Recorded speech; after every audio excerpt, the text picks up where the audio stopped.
Dans cette vidéo, je vais te parler des stratégies nutritionnelles que tu peux utiliser autour de l'entraînement ou autour de ta compétition, donc le jour du match, pour maximiser tes performances. Qu'est-ce que tu dois boire? Qu'est-ce que tu dois manger? Comment? Dans quel ordre? On va voir tout ça dans cette vidéo. Pourquoi t'intéresser à la nutrition? Tout simplement parce que ça va avoir une grande influence directe sur ta performance. Ce que tu vas boire, ce que tu vas manger, ce que tu vas consommer en général va influer sur la manière dont tu vas performer en match ou à l'entraînement. Je vais diviser les aliments et les boissons en 3 catégories, avant, pendant et après l'effort. Ça va correspondre à quel moment tu vas prendre ces aliments-là, ces boissons-là, que ce soit avant l'entraînement ou pendant tout au long de l'entraînement ou juste après ou quelques heures après pour t'aider à récupérer de ton match ou de ta séance d'entraînement. La première chose que tu dois avoir constamment autour et pendant ton entraînement, c'est l'eau. L'hydratation, c'est hyper important pour ta performance sportive. L'hydratation en général va fortement contribuer à ta performance ou à ta contre-performance si tu es déshydraté. L'eau, c'est quelque chose de prioritaire pour le corps humain et encore plus pour les sportifs comme toi qui perdent énormément d'eau durant un effort, et tes efforts, tu en as de manière répétée durant ta semaine avec tes entraînements.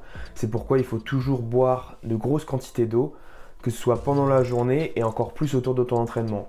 Donc avant l'entraînement, pendant l'entraînement, n'hésite pas à toujours avoir une gourde, peu importe le format. Moi je te conseille des gros formats, plutôt entre 1 et 1,5 litre, parce que ça va t'éviter de devoir te barrer tout le temps pour la remplir. Tu pourras pas faire ça tout l'entraînement. Donc avoir toujours avec toi une grosse quantité d'eau pendant l'entraînement, ça va t'aider à rester hydraté et maintenir tes performances. En plus de participer positivement au bon fonctionnement de ton organisme pendant l'effort, ça va également limiter la perception de l'effort en fait. Tu auras moins cette impression de fatigue lorsque tu es bien hydraté que quand tu es mal hydraté, déshydraté pendant un effort. Donc si en match tu bois pas assez, mettons que tu bois vite fait à l'échauffement et quelques gouttes à la mi-temps, tu peux être sûr que tu vas être fortement déshydraté. Si tu as une grosse intensité pendant le match, tu vas beaucoup suer, tu vas perdre énormément d'eau, tu vas être déshydraté. Et si tu es déshydraté, tu peux être sûr que ta perception de l'effort, elle sera bien plus augmentée que si tu avais eu une bonne quantité d'eau dans ton organisme. Moi, ce que je te conseille d'avoir consommé avant l'entraînement, c'est toujours une bonne quantité de glucides. L'idéal, c'est de l'avoir sous format solide avant l'entraînement, plusieurs heures avant, que ce soit un repas ou une collation, un repas plus léger. Il faudrait que tu aies un apport glucidique pour te permettre de maintenir ton énergie tout au long de l'entraînement. Un apport glucidique va te permettre d'avoir toutes les réserves d'énergie suffisantes pour performer durant ton entraînement. L'idéal du coup, comme je disais, c'est de l'avoir quelques heures avant l'entraînement si c'est sous format solide, puisque la digestion va aussi impacter ta performance. Si tu es en pleine digestion, tu viens de faire un gros repas, mettons 30 minutes avant ton entraînement, tu peux être sûr que tu n'auras pas assez digéré et ça va contribuer négativement à ta performance. Tu dois attendre au moins 2 bonnes heures après un gros repas pour pouvoir faire de l'activité physique à haute intensité. Donc si c'est plutôt un gros repas, essaye de l'avoir au minimum 2 heures avant. Si c'est plutôt une collation, quelque chose de rapide que tu digères facilement, tu peux te permettre de prendre ça 1 heure avant. La deuxième chose à consommer avant ton entraînement, ce serait de la caféine. Tout le monde n'est pas forcément fan de son usage, que ce soit en forme de café ou de thé, mais la caféine va être un excellent moyen de réduire ta perception de l'effort et de la fatigue centrale. D'une manière générale, l'utilisation de la caféine va te permettre de maintenir ta concentration. Alors la caféine, ça donne pas plus d'énergie, mais ça empêche la perception de la fatigue. C'est pour ça qu'il faut éviter l'excès de caféine, surtout si tu t'entraînes. Souvent on s'entraîne le soir, plutôt à des niveaux seniors, juniors, etc. Donc éviter une dose trop importante si tu es vraiment sensible à la caféine, parce que ça pourra t'empêcher de dormir derrière, surtout si tu te couches tôt. Et il faut éviter les excès sur la caféine parce que, comme je l'ai dit, ça limite la perception de la fatigue, mais ça ne veut pas dire que tu seras moins fatigué, ça ne te donne pas plus d'énergie. La caféine, ne l'oublions pas, c'est un psychotrope, ça va agir sur les neurotransmetteurs pour retenir, si tu veux, la sensation de fatigue que ton cerveau est censé envoyer à ton corps. Donc, faut pas en abuser, mais c'est quand même très utile un jour de match, le jour où tu te sens pas forcément à fond pour ton entraînement. Tu peux utiliser de la caféine justement pour maintenir ta concentration, te booster un peu et limiter ton impression de fatigue. La caféine, tu peux la retrouver dans le café, dans le thé ou dans d'autres types de boissons énergisantes. Après, je sais que tu peux aussi l'acheter sous forme de poudre, donc isolé uniquement de la caféine, et tu peux l'intégrer juste avec de l'eau et tu n'auras pas de goût. Si tu veux, ce sera une boisson normale, mais juste avec de la caféine en plus dedans. Ça peut être une très bonne alternative pour les gens qui n'aiment pas le café ou le thé, que ce soit pour le goût ou les autres inconvénients de ce type de boisson. Maintenant, ce que je te conseille de consommer pendant ton entraînement, on a déjà fait le point sur l'eau, donc ça bien sûr ce sera avec toi pendant ton entraînement, mais ce que je voulais ajouter c'était l'utilisation d'hydrates de carbone, autrement dit de glucides. L'utilisation de glucides pendant l'entraînement se fera plutôt sous forme liquide cette fois plutôt que solide, tout simplement parce que tu vas pas te mettre à manger un sandwich en plein milieu de l'entraînement, ça va pas le faire. Mais par contre ce que tu peux faire c'est utiliser une boisson glucidique et que tu vas pouvoir utiliser comme si tu t'hydratais normalement avec de l'eau. L'utilisation de glucides sous forme liquide, ça va avoir les mêmes effets positifs que ton repas d'avant ou ta collation d'avant basée sur les glucides. Ça aura un effet positif sur ta perception de l'effort, ça limitera ta fatigue centrale. D'une manière générale, tu auras toute l'énergie nécessaire pour poursuivre un effort continu. Les entraînements de rugby, ça reste assez long, on est souvent sur une base de 1h30, peut-être même 2 heures des fois. Sachant que si tu as ta séance de musculation juste avant, ton temps d'effort il peut être assez long.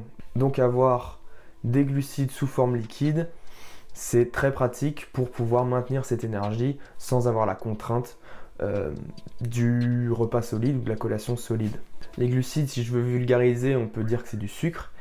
Et donc pour l'utiliser sous forme liquide, l'idéal ce serait d'avoir une petite boisson sucrée. Donc après tu peux varier sur les formes de sucre que tu utilises. Ce qui a été utilisé souvent dans les études, c'est des mélanges à base de maltodextrine, donc c'est une forme de sucre. Tu peux du coup sucrer ton eau pour cet apport glucidique. Je te conseille de ne pas dépasser les 5-6% par litre parce que ça va limiter ensuite ton hydratation et tu auras plus des effets négatifs que positifs. Maintenant, que prendre après l'entraînement? Que ce soit durant ton entraînement de rugby ou ta préparation physique en salle ou sur terrain, tu vas créer des dommages musculaires et tu vas avoir besoin de récupérer de ces dommages le plus efficacement possible. C'est là qu'intervient l'utilisation de produits laitiers. Les produits laitiers, comme par exemple le lait de vache, sont d'excellents moyens de récupérer après ton entraînement. Pourquoi? Eh bien tout simplement parce que leur composante en macronutriments est très intéressante pour la récupération. Je reprends l'exemple du lait de vache. Premièrement, on a beaucoup de calories. Ça permet un peu de contrebalancer avec la perte de calories que tu as brûlées tout au long de ton entraînement. Que ce soit pendant 1h30, 2 heures, tu as perdu pas mal de calories. Et avoir un bon apport calorique après, ça va permettre de limiter ta perte de poids. Perdre du poids, c'est jamais forcément une bonne idée quand c'est pas voulu, surtout dans un sport comme le rugby, où être lourd jusqu'à certaines limites, ça peut être très bénéfique pour ton activité. Donc c'est pour ça que le lait c'est très intéressant, rien que pour son apport calorique. Ensuite, on va avoir une bonne dose de glucides. Donc là, ça va permettre de remplir à nouveau tes stocks de glycogène. On a une bonne dose de protéines, donc ça va faciliter ta synthèse protéique et la reconstruction entre guillemets de tes fibres musculaires, donc ça va améliorer ta récupération. Et on a une dose de lipides intéressante, saine, qui va aussi te permettre de récupérer. Par ailleurs, on a une dose de calcium très intéressante pour ta santé osseuse. En tant que sportif dans un sport combatif comme le rugby, la santé osseuse c'est très important. Ta santé osseuse comme ta santé musculaire doit être au centre de tes priorités quand tu veux bien récupérer pour ton sport. Pour toutes ces raisons-là, le lait est un aliment hyper important pour ta récupération au rugby. Donc après ton entraînement, si tu peux avoir une boisson à base de lait ou juste un apport en produits laitiers, ça peut être excellent pour faciliter ta récupération et accélérer ton retour sur le terrain. Et enfin, après ton entraînement, l'idéal c'est aussi d'avoir un repas solide, un repas où tu auras une bonne dose calorique pas dans l'excès, mais des aliments de qualité qui vont permettre de récupérer. Souvent, ton entraînement se finit le soir, donc une fois que tu as fait ta séance, tu rentres et tu peux te faire un bon gros repas avec une forte dose en glucides, donc une belle plâtrée de pâtes avec un bon apport en protéines sur le côté, des légumes verts, quelque chose comme ça, un repas solide, complet, que tu peux te permettre de manger tout simplement parce que derrière, tu n'auras rien à faire. La digestion ne va pas impacter ton activité ensuite sur la journée. Si tu t'es entraîné le soir, bien sûr. La nutrition, c'est quelque chose de très important qui peut vraiment faciliter ta récupération si tu te concentres dessus. Il suffit de quelques efforts par-ci par-là, sans pour autant se restreindre, et ça peut vraiment faire la différence du côté de tes performances. C'était tout pour cette vidéo, j'espère que ça t'aura appris des choses. Si tu veux améliorer tes performances et réduire ton risque de blessure, rejoins mon coaching privé. Je t'élabore une planification complète, peu importe tes objectifs, avec un programme riche, des séances différentes, intéressantes, que tu pourras appliquer peu importe le matériel que tu as. Si tu veux commencer à booster tes performances dès maintenant, rejoins le coaching barbell, je te mets tous les liens en description. À la prochaine!